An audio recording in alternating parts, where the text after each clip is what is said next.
Good afternoon. It's my honor and privilege to welcome to the weekly BW Education Wednesday Wisdom. It's become a regular feature over the last 12 months. We bring domain leaders from the domain of education to talk to you about what's happening in the education ecosystem, what's working, what's not working, what's the new model of education. Is it the hybrid model with the campus and the online curricula?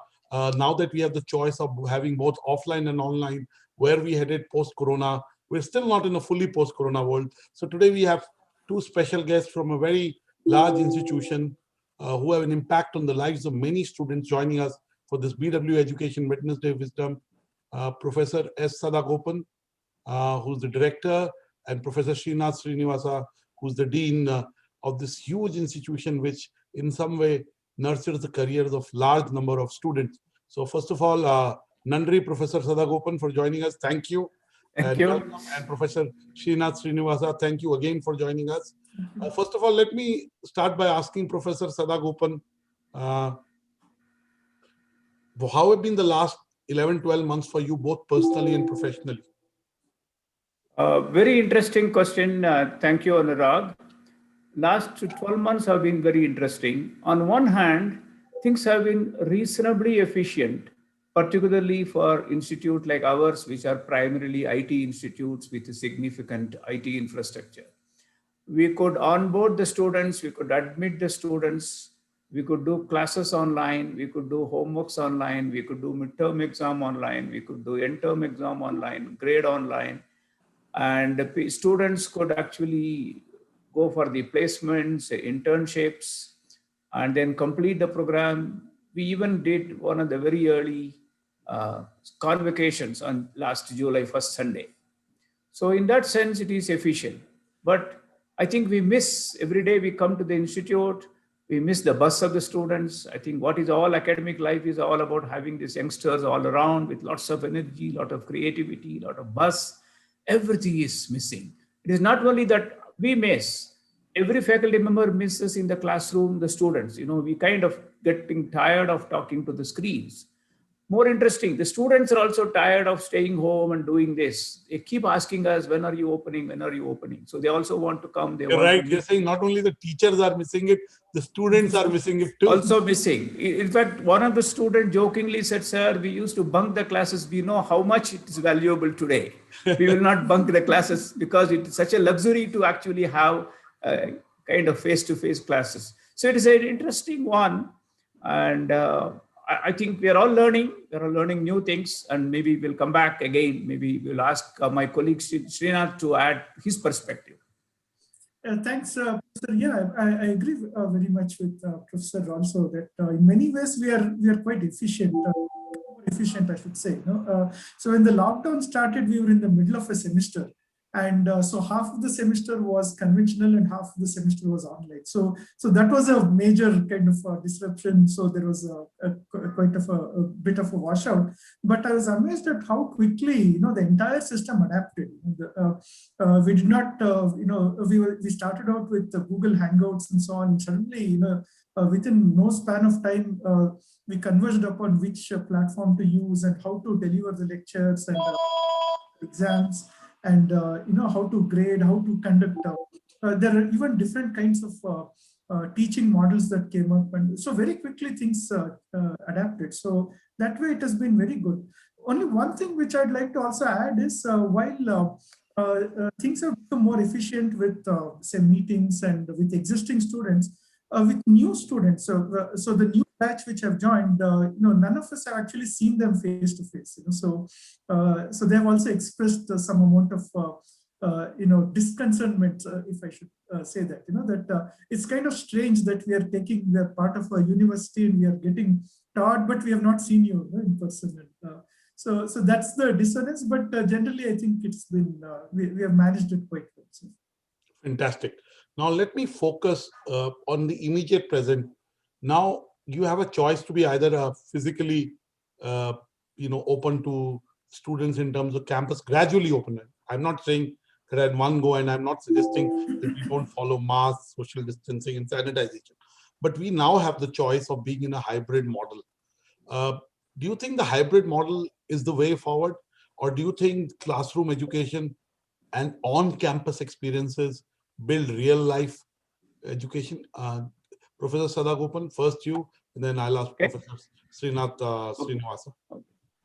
Thank you, Dr. Anurag. So, see, the so-called blended learning has been talked about for a while.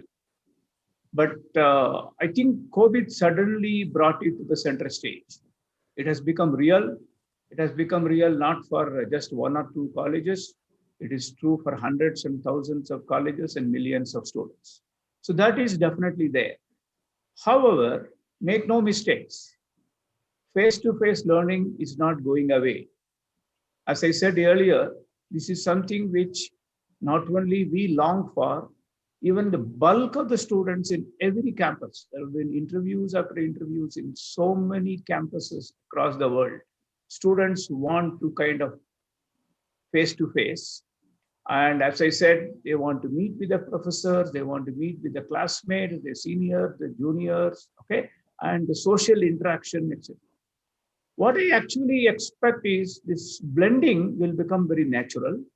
So there are efficiencies of online education. I think we will continue to have. Don't expect that all courses will actually go back to 100% face-to-face. Practically every course will have some component of online. But what is the percentage will vary from course to course. Maybe a course like a hardcore computer science IT course would have a significant part of it online. But a course which is a humanities course like a sociology, history, or music will have probably more face-to-face and less online. Okay, so in a sense, it's going to be somewhere between 0 to 100%. All courses will have some amount of online. Hybrid. Because if hybrid. You have the physical, you have the online, then it's truly hybrid. Yes. Let me kind of use a simple analogy and take a half a minute. Look at what is actually happening to the e-commerce. Okay. It is not that the e-commerce have finished off the malls and the kirana store, but they kind of supplement each other. And in fact, all the malls have now a e-presence, and there are interesting startups which are actually making, there is a startup called Gumti, which essentially says that they will get any kirana store online in 60 seconds. So those kind of stuff are also happening. And, I think the online and the offline peacefully coexist. For some, I will go for one, so something else. Different context, I will go for online. Different context, I'll go for a kirana store. I think something similar will happen to me. As far as I am concerned, I think this face-to-face and the online will peacefully coexist in some form. That is my take. Srinath, your take. Yeah, I agree, sir. So in fact, for the most part, what has been happening is that online, the offline classrooms have been kind of pitting against each other, as if, one would replace the other and so on. I remember, so I work in a R&D project involving online education. So I remember in one of the meetings, one of the participants was giving an analogy again. So I was saying, see, if Uber were to be thinking like us, then they should be thinking about how to make the mobile phone act like a taxi, right? Instead of making the mobile phone call a taxi, right? So, so the thing is, the online will not replace the offline. The mobile phone cannot act as a taxi; it can only call a taxi. So similarly, the online world can only augment what is offline, and it can use for things like record keeping or understanding what the student has understood and what they've learned and so on. Right? So what I've found, at least in my courses also, is that all kinds of formal student contributions, if it is online, it makes it much more easier in the sense one can connect one another's contributions, and it collectively leads to better learning. But then it has to be augmented, or it can only augment offline teaching, that is the offline interaction and the actual lectures and so on. So I think the model of blending is what is up for grabs, but I think blended learning is kind of the future in some way. Now let me come to this question about more women in technology. We say women and girls in STEM.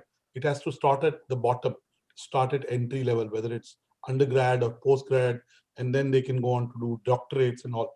Tell us, as a large, you're a large organization, IIIT in Bangalore is, huge impact on students. What you doing to get more women, more girls at the entry level to create future leaders which are women in STEM education? Okay, this is kind of tough question. Tough in the following sense. What we find is very routinized thinking does not take us anywhere. So to give an example, about 6 years back, once we were kind of having a discussion with the girl students to increase their presence, would they like to have a quota? But immediately the girl student said, "Sir, never think of a quota, because Of course, we would like to be on our own. We don't want to be thought that we got in because there was a quota." So that is one part of psychological.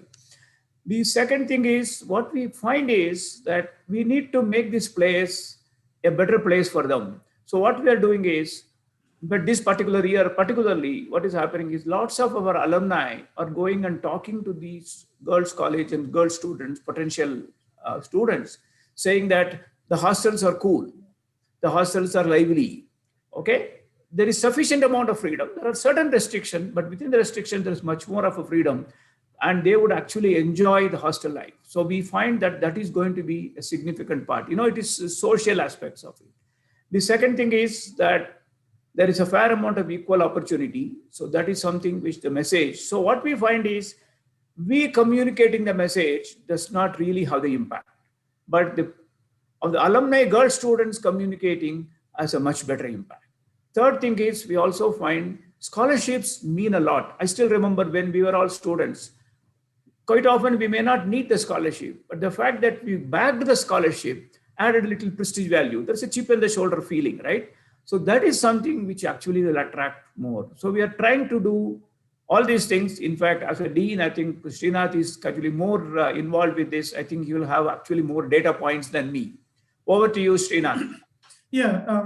So actually, I'm not involved in the admissions per se, but generally I can give. As Professor rightly mentioned, there are lots of factors that go into this.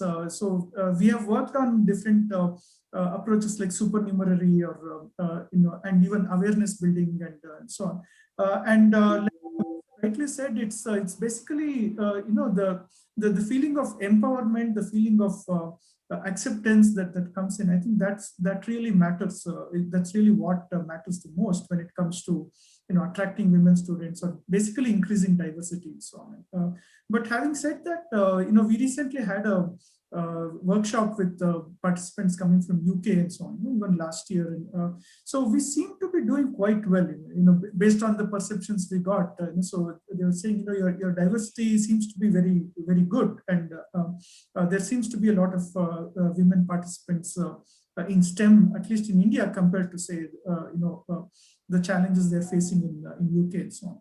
And also there's a larger social issue as well, that people having to go and stay in other places and work over there and so on. It's slowly changing. So as it changes, I think we need to kind of keep making changes ourselves and keep. Okay, Professor Sadagopan and Professor Srinath Srinivasa, let me ask you, even in Triple IT Bangalore, in terms of women faculty, and I ask this to every educationist and every leader, how are you trying to bring in more women faculty? I know women, especially the ones who are doing well, are ambitious, want to be selected on merit, as you rightly said, and not just because they are women. And that's a good way to be. But at the same time, keeping in mind that we need to broaden the leadership base and bring more diversity, what is Triple IT Bangalore doing to be able to get more women faculty? Okay, excellent question. So we are quite lucky. I think relative to many other CS departments in other institutes, our percentages are quite high. We are almost having about 20% of our 20+ percentage of faculty are women. And quite often this question gets asked. And the general answer which my women faculty colleagues generally tell them is that they actually find the environment of IIITB is women friendly. Okay, I think that is important. I think partly in terms of flexibility, partly in terms of the fact that there is sufficient amount of empowerment and freedom available to them. And partly the fact that they're also able to, like as the coordinators, now there is a dean. So in a sense that they're very much part of the decision-making authorities of the institute. And the board actually kind of insists that whenever possible, we should try and go and take that extra effort of identifying women faculty colleagues. And so what happens is that we also provide for certain things. So I think all these things put together, okay, and it's very simple, right? Yeah, International Women's Day is celebrated in a big way. And it is interesting, it is just not for women. Men also participate. So it is no longer only for, okay. And that is something which my women colleagues feel that they appreciate. It is no longer kind of segmentation, right? We are all in it together. Okay, so that feeling, I think it is a combination. And I would say that, look, a large part of it also goes to Bangalore as a city. Because, it is the larger social ethos, because generally life is safe, things are safe, and people feel comfortable. And all these things together constitute. Multicultural workforce. Yes. A lot of women in IT, ITS, yes. so on and so forth. So you're right. Yeah. So now let me ask you, let me ask you a real question and expect. Has there been an impact of COVID on both the admissions and the placements? First, tell me about the admissions and then tell me about the placements. Okay, so it's an interesting question. See, because, like institute like ours, we have been extremely choosy in the sense that, we generally take among, 1.6 million students take a JEE, and we recruit from the top 15, 20,000 max, right? Mostly 10,000. So in that sense, admission part, we always have an advantage that there are far more number of people willing to come in. So that is not an issue. But I think the real issue, I think the right question you asked about the placements. So this is something where we find something unusual happening. One is that the placement companies, because, remember that the placement season is typically the July, August time, because they all hire the people July, August, September. It kind of drags for several months and gets over by November for students joining in May, June, July, right? And by August, there's a fair amount of stability had come on the COVID. It was clear that COVID is not going to go away soon, but at the same time, COVID was not peaking, it is starting the kind of slowing it down. So effectively, all the recruiters took the electronic route, because by the time Zoom was, as someone said, Zoom had become a verb, right? So what happened was pre-placement talks and interviews could happen happily. And in fact, some of the recruiters actually found it easier because they don't have to travel. Okay. So because of that, both the internships and placements happened. Internships happened practically online. Everything was work from home. And then by the time they kind of graduated in May, most of them, even after joining, they essentially kind of going to be work from home. So I would say 2020 batch reasonably had it easy. 2021 batch, which is currently kind of graduating, they're also very much in place. I think probably normally by this time we would have completed the placement of 100%. Today, maybe it is only 75%. I think what is interesting is going to see how 2022. My talking to the HR fellows say that, look, they have also found that it is efficient now to do online, because to give a PowerPoint talk or a pre-placement talk, electronic version is much easier.